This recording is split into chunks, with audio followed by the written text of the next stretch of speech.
പ്രഭാതവന്ദനത്തിലേക്ക് ഏവർക്കും സ്വാഗതം. പ്രതികൂല കാറ്റുകൾ ആഞ്ഞടിക്കുമ്പോൾ അനുകൂലമാക്കുന്നോ കൂടെയുണ്ട്. തിരതല്ലുമോളങ്ങൾ അലയടിക്കുമ്പോൾ ശാന്തമാക്കുന്നോ കൂടെയുണ്ട്. യേശുനാഥ കരുണസാഗരമേ. മഴ പെയ്യുമ്പോൾ പക്ഷികൾ വൃക്ഷങ്ങളുടെയോ ഇലകളുടെയോ പൊത്തുകളുടെയോ ഇടയിൽ അഭയം പ്രാപിക്കുന്നത് നാം ശ്രദ്ധിച്ചിട്ടുണ്ടാവും. എന്നാൽ കഴുകനാവട്ടെ മഴമേഘങ്ങൾക്ക് മുകളിലൂടെ പറന്നാണ് അവയെ അതിജീവിക്കുന്നത്. ഇത് നമ്മെ ഓർമ്മിപ്പിക്കുന്ന ഒരു സത്യമുണ്ട്: പ്രതിസന്ധികൾ ഇല്ലാത്ത ജീവിതമില്ല. അവയെ നേരിടുന്നത് എങ്ങനെയെന്നതാണ് പ്രാധാന്യമർഹിക്കുന്നത്. പ്രശ്നങ്ങളിൽ നിന്നും ഓടിയൊളിക്കാനാണ് അനേകരും താല്പര്യപ്പെടുന്നത്. ആത്മഹത്യകളും മറ്റും അതിന്റെ ഭാഗമാണ്.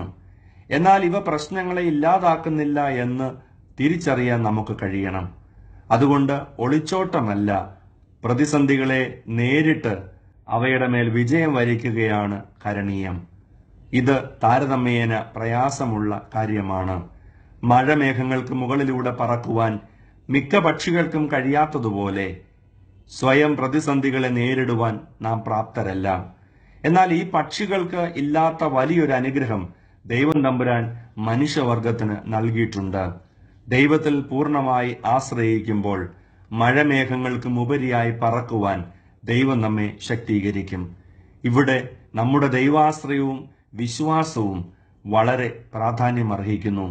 ദൈവം നൽകുന്ന അനുഗ്രഹങ്ങൾ സ്വീകരിക്കാനുള്ള കരങ്ങളാണ് അവ. മേഘങ്ങൾക്ക് മുകളിലൂടെ പറക്കുവാനുള്ള ചിറകുകളാണ് ദൈവാശ്രയവും വിശ്വാസവും. മാത്രമല്ല, അസാധ്യമല്ലെന്ന് തോന്നുന്നവയെ സാധ്യമാക്കി തീർക്കുന്ന ദൈവശക്തിയാണ് ദൈവാശ്രയവും വിശ്വാസവും.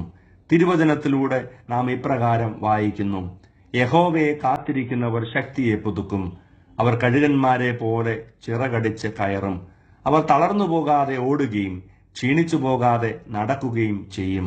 ദൈവത്തിനായി കാത്തിരിക്കുമ്പോൾ ദൈവം നൽകുന്ന ശക്തി പ്രാപിപ്പാൻ നമുക്ക് ഇടയായിത്തീരും. ഒരു നല്ല പ്രഭാതത്തിൽ നാം ആയിരിക്കുമ്പോൾ ഇന്ന് ദൈവത്തിന്റെ ശക്തി പ്രാപിച്ചുകൊണ്ട് കഴുകന്മാരെ പോലെ ചിറകടിച്ച് കയറുവാൻ, ഏത് പ്രതിസന്ധികളിലും തളർന്നു പോകാതെ ഓടുവാൻ നമുക്ക് ആത്മാർത്ഥമായി ശ്രമിക്കാം.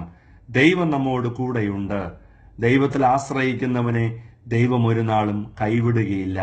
ദൈവത്തിലുള്ള വിശ്വാസത്തോടെ ദൈവം എന്നോട് കൂടെയുണ്ട് എന്ന് ബോധ്യപ്പെട്ടുകൊണ്ട് അവൻ എന്നെ ശക്തീകരിക്കും എന്നുള്ള നല്ല വിശ്വാസത്തോടെ ജീവിതത്തിന്റെ പ്രതിസന്ധികളിലൂടെ പറന്നു കയറുവാൻ നമുക്ക് ആത്മാർത്ഥമായി ശ്രമിക്കാം. ഈ നല്ല പ്രഭാതം അതിന് ദൈവം നമ്മെ എല്ലാവരെയും ഒരുക്കട്ടെ എന്ന് പ്രാർത്ഥിച്ചുകൊണ്ട്, സർവശക്തനായ ദൈവത്തിന്റെ കരങ്ങൾ നമ്മോടൊപ്പമുണ്ട് എന്ന് തിരിച്ചറിഞ്ഞുകൊണ്ട് ഈ ദിനത്തിൽ ജീവിക്കുവാൻ ദൈവം നമ്മെ എല്ലാവരെയും പ്രാപ്തമാക്കട്ടെ എന്ന് പ്രാർത്ഥിച്ചുകൊണ്ട് സ്നേഹപൂർവം ബിനുവച്ചൻ. കാർമുകിൽ കാണുമ്പോൾ നിന്നെ ഞാൻ ഓർക്കുന്നു. മഴവില്ലിൻ നിറങ്ങളിൽ നിന്നെ ഞാൻ കാണുന്നു. കാർമുകിൽ കാണുമ്പോൾ നിന്നെ ഞാൻ ഓർക്കുന്നു. മഴവില്ലിൻ നിറങ്ങളിൽ നിന്നെ ഞാൻ കാണുന്നു. വീഴുന്ന മഞ്ഞിലും നീ എന്നരിയിലായി. യേശുനാഥ കരുണസാ